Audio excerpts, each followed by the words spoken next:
स्वाभाविक सी बात है, इसको कोई नकार नहीं सकता। आज की तारीख में भी प्रधानमंत्री जी के नाम पर, एनडीए गठबंधन के नाम पर लोगों में उत्साह है।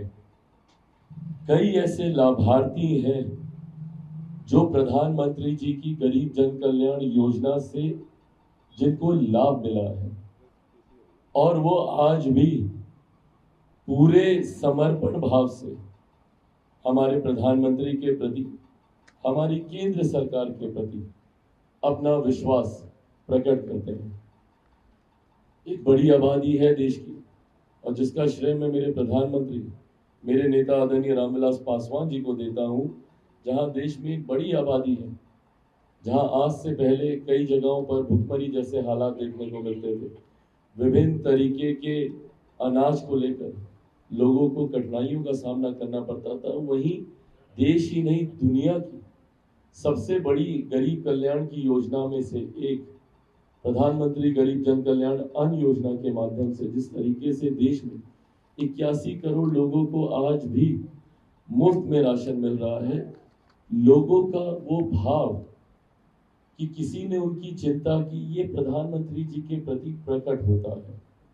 उज्ज्वला हो, आयुष्मान हो, तमाम तरीके की शौचालय, बहुत छोटी छोटी बातें हैं, बट इनका ध्यान प्रधानमंत्री जी के द्वारा दिया गया है। तो ऐसे में प्रधानमंत्री जी पर विश्वास रखने वाले, अटूट विश्वास रखने वालों की एक बड़ी संख्या है जो चाहते हैं कि केंद्र की ये एनडीए की सरकार बनी रहे। ऐसे में ये उत्साह एनडीए के उस कैडर के द्वारा देखा गया है, एनडीए के उस वोटर के माध्यम से देखा गया है जो कि धूप गर्मी की चिंता किए बिना जिन्होंने बाहर निकलने का कार्य किया। निराशा जरूर विपक्षी खेमे में है, विपक्षी खेमे में निराशा के कारण भी है, जहां एक तरफ गठबंधन में कई तरीके के विरोधाभास दिखते हैं। अब पहले चरण को ही आप देख लीजिए, जिस तरीके से गठबंधन के दूसरे साथियों से पूछे बिना ही पहले चरण के सिंबल एक दल के द्वारा बांट दिए गए, और जो कहीं ना कहीं विरोधाभास चुनाव प्रचार में भी देखने को मिला। गठबंधन के कई ऐसे दल थे जो अपने साथियों के लिए प्रचार में नहीं गए। कांग्रेस का कोई बड़ा नेता, वाम दलों का कोई बड़ा नेता प्रचार में नहीं आया। ऐसा लग रहा था जैसे पहले चरण का के प्रचार में विपक्ष की कोई भूमिका ही नहीं है, मात्र 1-1.5 दल के लोग प्रचार में लगे हुए थे। उसके अलावा कोई बड़ा नेता केंद्रीय स्तर का, और मुझे कभी कभी ताज्जुब होता है कि पूरे एक राज्य की आप अनदेखी कैसे कर सकते हैं।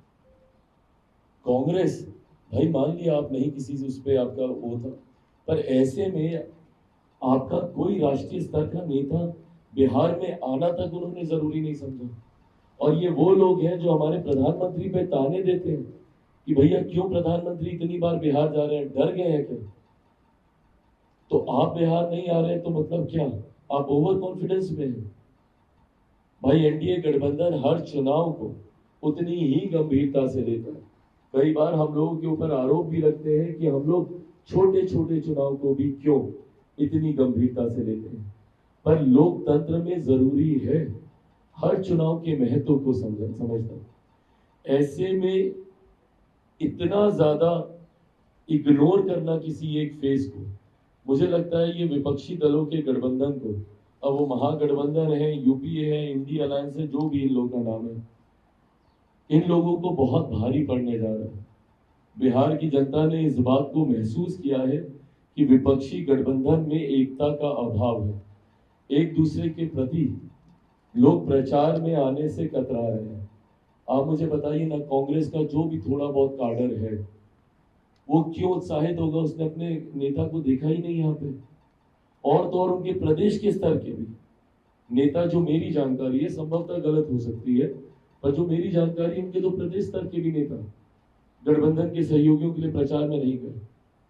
तो ऐसे में उनका काडर क्यों एक्साइटेड होगा? वाम दलों का वोटर क्यों एक्साइटेड होगा? और जिस तरीके से जिस दल के नेता प्रचार में व्यस्त हैं, जिन्होंने मेहनत की, उनका हुड़दंग और उनकी दबंगई भी हम लोगों ने देखी। जिस तरीके से चुनाव में माहौल को बिगाड़ने का प्रयास किया गया, पुनः 90 का वो दशक हम लोग को देखने को मिला, जहां पे माँ बहनों को गाली दी जाती है, जहां पे लोगों को सरेआम बेइज्जत किया जाता है। एक के बाद एक कई ऐसे उदाहरण सामने आए। जिस विषय का मैं जिक्र कर रहा हूं आप लोगों से छुपा नहीं है, आप सब ने उन तस्वीरों को देखा, उस वीडियो को आपने देखा, जहां पर राष्ट्रीय जनता दल के आज की तारीख में सबसे बड़े नेता,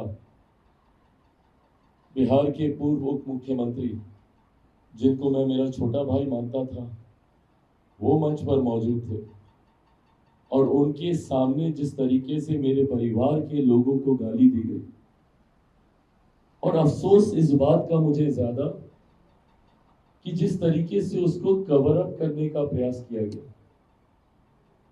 भाई, हो सकता है कि तुरंत आपके बुद्धि विवेक, आपकी चेतना को ये समझ में नहीं आया होगा कि हमको कैसे रिएक्ट करना चाहिए। हो सकता है कभी कभी इंसान के नेचुरल रिफ्लेक्सेस तुरंत काम नहीं करते हैं, स्पॉन्टेनियसली क्या रिएक्ट करना है, नहीं करना है, नहीं वो रिएक्शन आता।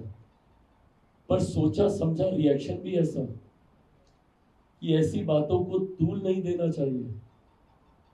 मुझे बताइए ना, कोई एक ऐसा स्वाभिमानी इंसान जो अपनी माँ बहन को गाली सुने और वो खामोश रह जाए और उसको ये कहा जाए कि ये छोटी बात है, इसको तूल मत दो, कौन आदमी बर्दाश्त करेगा? मैं किसी के प्रति पर्सनल नहीं हो रहा, पर एक बार के लिए अपने आप को मेरी जगह पे रख के देखिए। जब आप ऐसे ऐसे शब्द जो हम लोग बोल नहीं सकते, जो बिना बीप के आप लोग अपने चैनल पे दिखा नहीं सकते, ये शब्द एक बार सोचिए, अगर आपके परिवार के बारे में कोई बोले, खून नहीं खोलेगा। उसके बावजूद मैं इतना मर्यादित होकर, इतना संयमित होकर अपनी बातों को रखने का प्रयास कर रहा हूं। पर हर किसी की एक सीमा होती है सहन शक्ति की। मैं जिस परिवार से आता हूं, मुझ में बहुत संयम है, बहुत धैर्य है। पर संयम और धैर्य की ऐसी भी परीक्षा ना ली जाए कि आपकी माँ बहन को आपके सामने बेइज्जत किया जाए और आपसे उम्मीद रखी जाए कि इन बातों को तूल ना दिया जाए। प्रतिक्रिया में कहा जाता है कि हमने सुना नहीं, लीपा पोती। सिंपल सा जवाब था इसका कि अगर ऐसा हुआ है, कड़ी कार्रवाई होगी। बर्दाश्त के काबिल नहीं है ये घटना। पर जिस तरीके से उसको कवर अप करने का प्रयास किया जा रहा था, साफ स्पष्ट हो रहा था कि आप कहीं ना कहीं दाढ़ी में कुछ, दाल में कुछ काला है, दाढ़ी में कोई ना कोई तिनका है, जिसको आप छुपाने का प्रयास कर रहे हैं।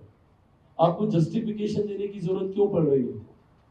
और मैं बार बार मैं कहता हूं कि अगर मैं उस मंच पर होता और मेरे सामने ऐसी घटना घटती, राबड़ी देवी जी आज भी मेरी माँ है, मेरी बहनें हैं उस परिवार में।